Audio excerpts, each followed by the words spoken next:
So ESPN just dropped their annual top 100 players for the 2024 NBA season list. This is a ranking where they think the top 100 players would be at the end of this season. And yeah, these have a ton of discourse when they happen. We're going to be reacting from 100 all the way down to 1 today. I will leave a link to the articles in the description below. I would love to hear your guys' thoughts and opinions on these as well. And drop a like if you guys do enjoy the video. So without further ado, let's get into it. So I did see a bunch on Twitter that Derek White wasn't even mentioned in the top 100, which is kind of crazy because I think for sure Derek White is a top 100 player. I think that should be a given. I love Mitchell Robinson, but I'm taking Derek White over him. But I'm glad that Mitchell Robinson is at least listed here. Last year, he was number 98. This year, he's number 100. Mitchell Robinson, doesn't do, a ton of things at an elite level, but the things he does well are just elite because he's an elite shot blocker, an elite offensive rebounder, an elite rim runner, an elite alley-oop catcher, an elite inside scorer just in the restricted area. But yeah, he can't shoot, he can't dribble, he can't really run the floor all that well, but the things he does well, he does at an elite level. Just want to give Mitchell Robinson some props. I do think he's underrated. We got Jonas Valanciunas at 99. Honestly, at the end of this season, I think I might take Mitchell Robinson's defense and inside scoring over Jonas Valanciunas' offensive game. Even though Jonas Valanciunas is a way better offensive player, the defense I don't think matches up with Mitchell Robinson's. We got Colin Sexton here at 98. He was not ranked at all last year.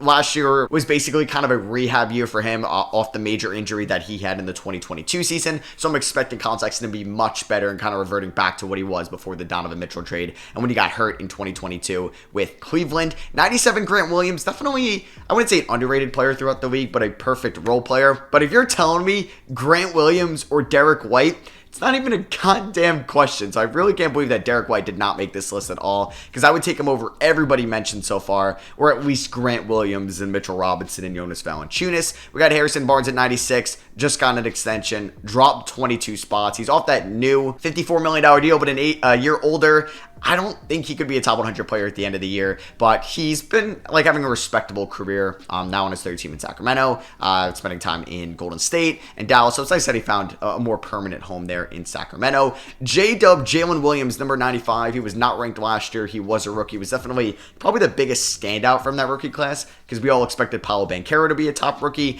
and J-Dub out of Santa Clara really just broke out for them on both ends of the floor, and he has a very high ceiling, it looks like, and the Thunder found themselves a good one. Russell Westbrook down here at number 94. He drops almost 30 spots.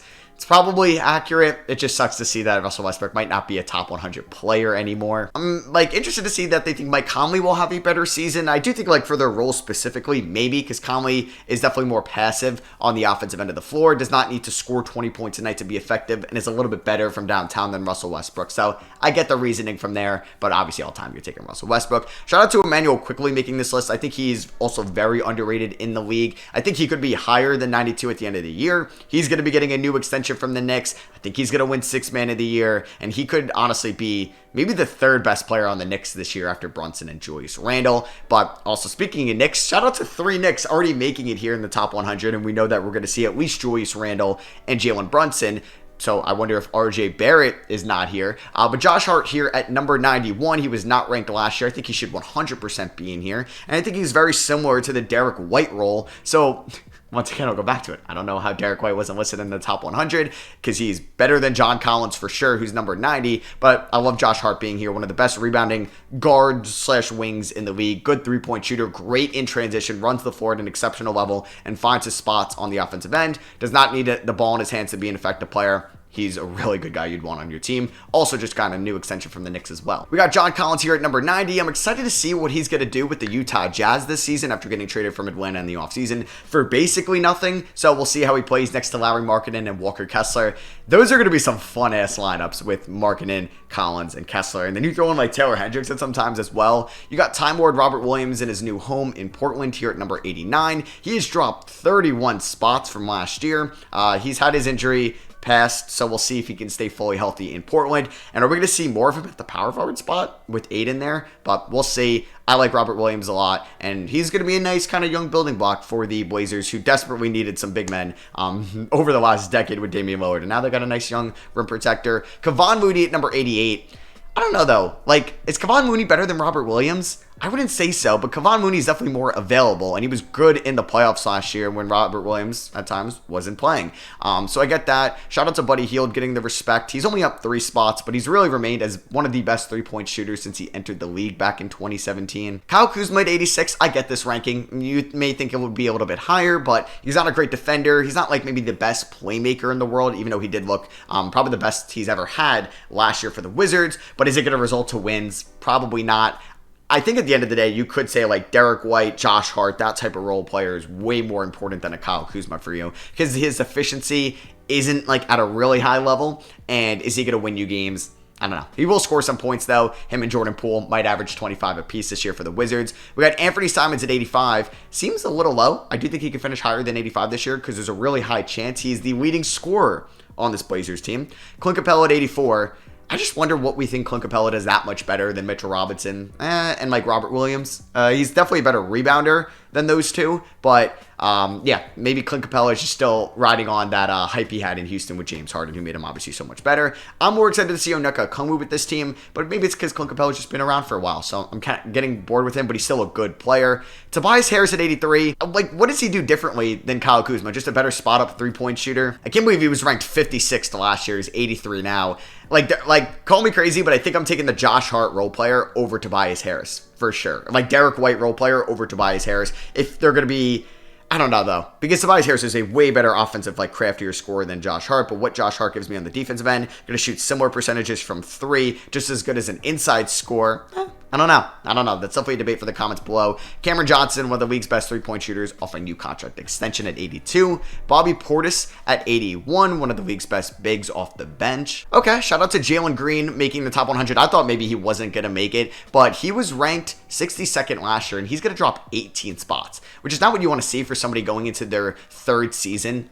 Definitely had a little bit of drop-off in play from year 1 to year 2, but you're hoping now under Ime Udoka, next to Fred VanVleet, he could ball out in year 3. So 80, I wonder if that is low. Hero at 79 seems kind of low. He was 61st last year. He was really important to the Heat throughout the regular season. Obviously proved to not be as important throughout the playoffs since they made it to the finals without him. I just think that's a little low for Tyler Hero. I think he should be higher, meaning closer to 1. But not in the top 10. Scoot Henderson as a rookie, making it at number 78. I do wonder, will Scoot Henderson be better than all 2 guys behind him? So I'm sure we'll see Wemby a lot higher as well on this list. Jordan Clarkson at 77. Whoa! I hate that. Why is Jordan Clarkson, who's not even that efficient in his role off the bench, good scorer off the bench, I would like him on my team, but why is he higher than Tyler Hero? Why is he higher than even like Kyle Kuzma by that much? I also think like goes back to the Josh Hart thing. Tobias Harris, you could say he's better than Jordan Clarkson. I think that's way too high. Way too high. Even though I do like Jordan Clarkson in his game. Chris Paul was 21st last year. Now he's 76th. He's gonna drop 55 spots. That is crazy. Oh, wow. Yeah, we'll see how he's going to be next to Steph Curry and on the Warriors this year, coming off the bench at times, playing maybe some shooting guard minutes. We got Vucevic at 75. He dropped from 57 last year, but like, he's a good offensive player, but is he that much better of an offensive player than Valanciunas? Yeah, maybe. Maybe I'm just getting kind of old and tired of Vucevic as kind of like where he's been in the rankings, so I get that ranking. Cade at 74, could definitely see this. He was 35th last year. I would probably have him, I think, a little bit higher than 74, just because I think he'll be really good this year if he's healthy under Monty Williams. Because 74 seems a little bit low, but he didn't really play at all last year. Chet Holmgren, who didn't play at all last year, is a rookie this year, coming in at number 73. If he's going to play as good as he's done in the preseason, yep, this is a good ranking. Jordan Poole at 72, so 7 spots ahead of Tyler Hero, about 10 spots ahead of Anthony Simons. And wow, that is shocking. Okay, RJ Barrett, now the 4th Nick mentioned here at 71. I actually think there's a good chance that Emmanuel Quickley is better than RJ Barrett this year, but I'm more shocked to see that RJ Barrett is higher than Jordan Poole, Anthony Simons, and Tyler Hero, 3 players that he's been ranked around throughout his career. So yeah, they, I guess, expecting a big year from RJ Barrett. They think he could be better than Cade Cunningham at the end of the season. Wow. I hope so as a Knicks fan. just watching him shoot at times last year, I didn't really see it, and sometimes his ball handling, and he can get to the rim with ease, but he just can't finish inside. If he could really up his at the rim field goal percentage, he could score probably 3 to 4 more points a night. I just wonder how it's going to look for him this year. Obviously, there's a lot of mouths to feed in New York that are probably going to take a lot of shots with Brunson and Randall, Manuel quickly, Quentin Grimes, people think could have a big step this year. So, hey, I hope so from Barrett. He did have some nice games against Cleveland, struggled at times against Miami. We'll see, but 71 does seem kind of high. Walker Kessler 70 was great last year as a rookie, as a rim protector, top in the league already. I'm cool with that ranking. Brook Lopez, 69. I mean, he's getting up there in age. He wasn't ranked at all last year, which is kind of crazy. Wow, I'm surprised he wasn't ranked at all last year. Top 3 Defensive Player of the Year finish. And yeah, should definitely earn him a ranking here in the top 70. Michael Porter Jr. at 68. I think this is this is fair for him and what we know out of him. He's not going to be a good playmaker at all. Has one of the worst court visions in the NBA. But he's somebody that's almost 7 foot tall that can shoot threes at an elite level. So I do think that this is a fine ranking. If you want to put him up a little bit higher, I could see that. But also a big thing with him, is he going to stay healthy? We got OG Anunoby at 67, who's basically the Michael Jordan of trade values, according to Masai Ujiri. Surprised he didn't get traded this offseason, but as somebody that has elite perimeter defensive skills and plus 3-point percentage ability, I do think this is a fine ranking for OG Anunoby, up 8 spots from last year. Austin Reeves at 66. Okay, yeah, he was not ranked at all last year. He's ranked ahead of the RJ Barrett, Tyler Hero tier. Do I think Cade Cunningham could have a better year than Austin Reeves this year? I don't know, actually, because Austin Reeves is actually good. If you saw him play for Team USA, it even shows his scoring splits here, 57, 50, 95. He's efficient. He's a good ball handler. He's not a slouch on the defensive end. He's a solid playmaker as well, has solid court vision and basketball IQ. Austin Reeves is good, man, which is crazy to say. He's definitely that 3rd best player on that Lakers team. I could see him, people are going to hate on this ranking, but I like Austin Reeves. I hate the Lakers bandwagon, how they get so much more attention than any other team. But hey, I got to give credit where credit's due. Austin Reeves is actually good. Miles Turner at 65, an elite rim protector. He was ranked 66 last year.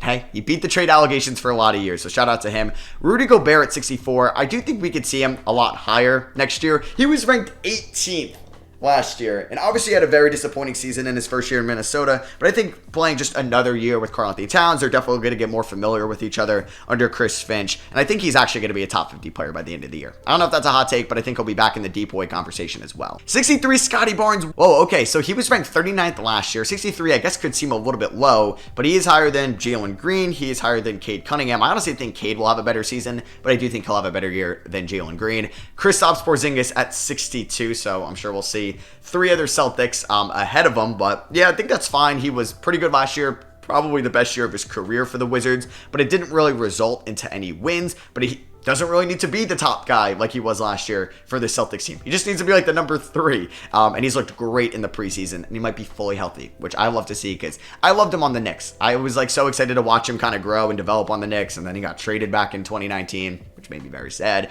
We got Desmond Bane at 61. I think he'll be top 50 by the end of the year. I think he's going to absolutely ball out in the absence of John Morant through the first 25 games. So I'm super excited to see Desmond Bane this year. We got DeJounte Murray at 60, drops 18 spots off a new contract extension. Was a year, a weird first year with Trae Young. So I think Rudy Gobert could be much better in year 2 in his new team and environment. We got Marcus Smart at 59. He drops 25 spots, but obviously not the reigning defensive player of the year. It'll be interesting to see him in Memphis as well. I'm glad that he's going to get a chance as the starting point guard with Ja Morant out, and then probably will transition into the shooting guard when Ja comes back, and then maybe move Desmond to the 3, and then you have Triple J and Adams in the front court. But I think Marcus Smart is really here for his defensive ability, but I think there's some guys behind him that I would take over him. We got Jeremy Grant here at 58 off that new massive 5-year, $160 million deal. I think it's a little bit too high. There's a bunch of guys behind him I would take over him. We got Zion at 57. He was 40th last year, has been playing in the preseason. Hey, if he's fully healthy, he could be top 20 at the end of the year. He could even be top 10. There's a chance if Zion Williamson played 75 games, he'd be in the MVP conversation, but that is the biggest if ever. So yeah, I think just be cautious about this. Say you would take Zion there at 57. Fred VanVleet at 56. I actually think that's a little high. I would take a bunch of guys behind him, but he was ranked 38th last year, so he drops 18 spots. We got Draymond Green at 55. He was 43rd last year, getting up there in age, but still one of the league's best defenders. Another Warrior here, we got Andrew Wiggins at number 54. He drops 22 spots. Still think he's a really good player. He obviously had the off-the-court issues last year, which allowed him to miss some time. He had 45 games, so he's probably out of rhythm. I think he could be top 50 again this season for sure. sure. We have Josh Giddey coming in here at 53. So year 3 jump could be massive for Giddey. I wonder, like, I feel like in OKC, also a lot of mouths to feed. Like, is Chet going to get his touches, and Shea and J-Dub and Giddey? And then you have kind of some other veterans on that team, and rookie Kason Wallace. But that OKC Thunder team should be fun. There are a lot of, like, analysts and people's, I guess, team to really take the next step and break out this year as, like, a top 4 or 5 seed in the West. I've been on the opposite end. I predicted them to be the 11th seed. Probably a little bit low. Or did I have them as a 10th seed? One of the two. But yeah, I'll probably regret that. Franz Wagner here at 52. Glad he's now number 2 from the 2021 class because Evan Mobley hasn't been mentioned. I like that. I do think Franz is the best player on the Magic. Don't think he has the highest ceiling. That would be Paolo. But right now, he's definitely the best player on that team. Aaron Gordon at 51. He goes up, 32 spots from last year. Just won an NBA title with the Nuggets. Coming in at number 50, Jared Allen. I think that's a little high. He actually goes up 2 spots from last year. He was good throughout the regular season. Really stunk it up in the playoffs. But I think Miles Turner is better than Jared Allen. So, I think at the end of the year, like, Turner will be better than Allen. So that's an interesting ranking. We have Aiden at 49. I think you can make an argument Turner is also better than DeAndre Aiden. I don't know. I'm excited to see him, though, in the Portland system. Might put up a lot of counting numbers and kind of just fill up the stat sheet. But is it going to translate to wins? I don't think so. Speaking of translating to wins, LaMelo Ball, one play-in tournament appearance in his first 3 years. The Hornets are an absolute mess right now, just on the court and off the court. I hope we see some more of linear development from him and he can stay healthy. And it's really about him, Mark Williams, and Brandon Miller, and then hopefully the rest fills in themselves. We have Wemby in his rookie year here at 47. Top 50 player in his rookie year. I mean, watching what he's done in the Summer League and in the preseason, it's not crazy to say. Coming in at number 46, we have Chris Middleton. Not a sexy pick by any means. Obviously, he's been around for a while. Hopefully, we see him fully healthy this year. He had some injuries that he was worrying about last year, and that definitely affected his game. He drops 15 spots. Julius Randle is up, wow. He's up 26 spots. He was All-NBA third team. Man, I want to like Julius Randle as a Knicks fan. Just watching him on the defensive end and some of his shot selection is so frustrating, but he was obviously a lot better last year than he was the year before, and it's nice to see him now not as the number 1 option and as the number 2, because the Knicks have Jalen Brunson now, so that makes me a little bit more, I guess, understanding with Julius Randle, and hopefully he can kind of fill in his role perfectly. Hopefully he can kind of take a step more as a playmaker and like a point forward this year as well. CJ McCollum at 44. Why does this seem high? Like, I guess maybe because he's been around forever and he's playing in New Orleans now and they were in a playoff team last year. But yeah, this seems kind of high for CJ. I probably have him below 50, like in the Fred VanVleet tier, but probably better than Fred VanVleet. Harden drops 32 spots, number 43. Yeah, man, we're in a new era. Like Chris Paul and Russ down there, closer to 100. Harden at 43 really is a new era. Maxey at 42. He's only up 2 spots from last year, but I think we'll see a big year 4 jump from Tyrese Maxey.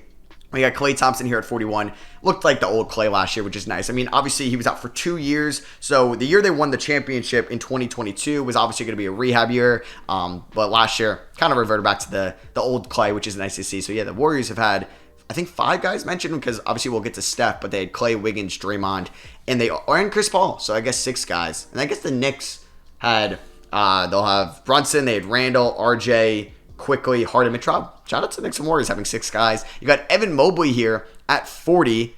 Last year he was ranked 36, top guy from the 2021 class. Obviously, he was so good as a defender last year. DeRozan at 39. I feel like DeRozan is still going to give us 24, 25 points this year on solid efficiency. I do think he's a sneaky trade deadline possible guy that could get moved if the Bulls are maybe flirting with the play-in tournament then, because he's an expiring contract. LaVine at 38. He actually drops. I feel like LaVine should be up. I think LaVine was really good last year. I don't think he's like inefficient by any means, and maybe it's not like a ceiling raiser, but I mean, this Bulls team isn't great around him, and he's fully healthy again, and he didn't really have any injury concerns last year. And I'm a really big fan of Zach LaVine. Bradley Beal at 37, he drops 18 spots. I like Zach LaVine over Bradley Beal now, in my opinion, but we get to finally see Bradley Beal on a winning team that could win a championship. Never seen that from him basically in his career, so we'll see if he buys in more on the defensive side of the ball. We got Darius Garland here at 36. He goes up 10 spots. I mean, he was very efficient last year. He had some solid playoff games, but some struggle. Like, he struggled in, game 1 against the Knicks, but had an amazing game 2. You have Ja Morant here at 35. Okay, so yeah, he drops 26 spots. Obviously, there's a 25-game suspension, but when he's like on the court, he's a top 20 guy in the league.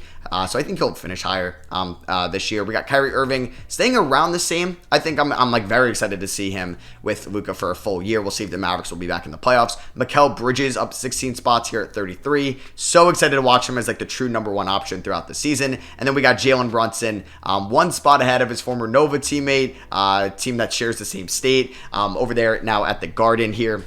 For an amazing year last year. He's up 35 spots. I think Brunson could be top 30 this year for sure. I wonder if there's anybody past him that I would take over him. I get Triple J. He won DPOY last year. So I agree with that. We'll see if he gets to take a step offensively with Ja Morant out. Paolo Banchero, 30th. Do I think he's going to have that good of a year too? I mean, it could definitely happen. He's up 52 spots. Trae Young at 29. He's down 13 spots. I'm going to be like very interested to see who is the best point guard in the East this year. You got Brunson. You got Garland. Harden, maybe. We'll see if he's still in that conversation. We obviously haven't talked about the guy from Indiana. We got LaMelo Ball down there as well. Lauri Markkanen, 28. I don't know. Lauri Markkanen better than Jalen Brunson. I feel like that's a good debate for sure. But Markkanen was incredible last year. Glad to see that Utah has a building block. Also, hate these jerseys. What minimalist shit is it? They have like some of the coolest jersey mountain color schemes ever, and then it's just this bland shit. We need more creativity in our NBA jerseys. You got Brandon Ingram at 27, up 2 spots. Like this a lot. Best player on that team, and the way he like finished last year as a playmaker, so excited to watch him in 2024. Drew Holiday here, 26, kind of seems a little high. Like I'd have him closer to 30, but I mean, it's not like he's going to a bigger team, bigger market. Well, I guess definitely bigger market from Milwaukee to Boston, but just as good of a team. So I don't think we're going to be talking about Drew Holiday more than we previously did. But I guess like Boston, like I said, bigger market. Siakam there at 25. He's up 5 spots from last year. Could get traded this year for sure. Kawhi down 12 spots. He's 24th. What happened to the game I loved, man? What happened to the game I loved? But we'll see how many games he plays this year, and will he play in the playoffs coming off a major injury. De'Aaron Fox up 31 spots there from 54 to 23. Led the Kings to their first playoff appearance in forever.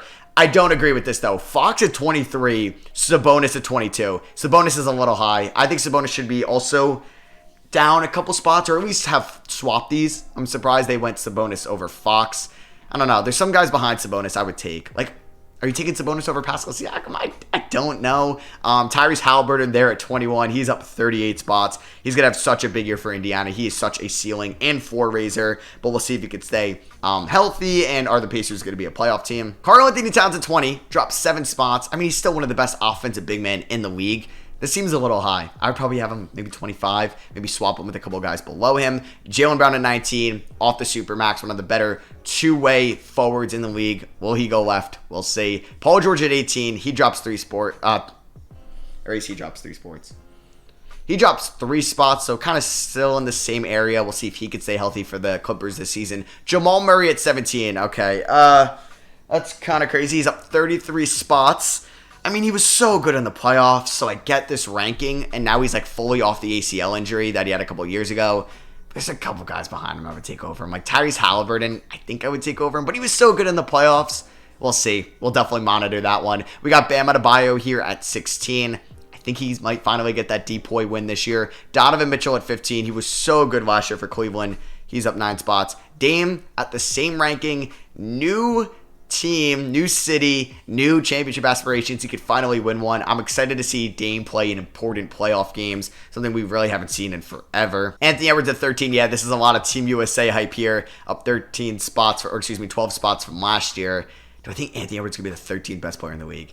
I don't know. Do we think he's going to be better than Dame and Donovan Mitchell this year? We'll see. We got Jimmy Butler at 12. He's up 5 spots. I mean, yeah, did you watch the playoffs? For sure. He might not be the 12th best regular season player, but when it comes to the playoffs, I don't know if there's 10 other guys that would take over him. I don't know if there's 5 other guys that would take over him when it comes to April, May, and June basketball. We got Devin Booker here at 11. Drops a spot from last year. So let's see what this top 10 looks like. We got Anthony Davis at number 10. He's up 10 spots. Yeah, we saw him more healthy last year, and how good he was in the playoffs on both ends of the floor. Was arguably the best defensive player in the playoffs last year, and was so huge to the Lakers conference finals run. We got LeBron at 9. He drops 3 spots, probably the lowest ranking in forever for him. But father time, man, it's tough to beat. So we'll see how he looks and ages this year now that he's the oldest player in the NBA. We got Shai Gilgeous-Alexander up 40 spots. I mean, he definitely broke out last year, but do I think Shai's going to be the 8th best player this year? I mean, it's a possibility he wins a scoring title. MVP, though, we'll see. But, I mean, he got votes last year, I believe. KD at number 7. Do we think that there's a way that Devin Booker is better than KD this year and is the best player on the Suns? Possibly, but I like this spot for Kevin Durant. Tatum at 6. I feel like I would have him higher, right? I don't know. I think I would have him higher than Embiid. Yeah, I would have him higher than Embiid. We got Steph at 5. Whoa, same ranking? Wait, they have Embiid and Luka ahead of Steph and Tatum. I mean, what has Luka done that Tatum hasn't? I mean, Tatum has more success in the playoffs. Better defender, too. I'm surprised Luka ahead of Steph. I mean, I was not ready to do that yet. I was going to do that next year, and this was going to be the final year. I think Steph's better than Luka. But yeah, Luka here at number 4 drops a spot. I mean, Embiid did just win MVP, so it's tough to say he's not a top 3 guy in the NBA. I don't know, though. Just not making it to a conference like finals appearance stinks. So we'll see. We'll definitely see about Embiid if you can go back-to-back, something Jokic and Giannis have done in the past. Whoa! Wait, what? They have Jokic at number 2? What? Not number 1? He just dominated the regular season, dominated the playoffs, finals MVP. Wow. Jokic is not number 1. Giannis is 1. Okay, wow. I'm a huge Giannis guy. He was my top player in the NBA basically from 2019 all the way till this year. I think Jokic is the top guy in the NBA, and I think he will finish this year as the top guy in the NBA.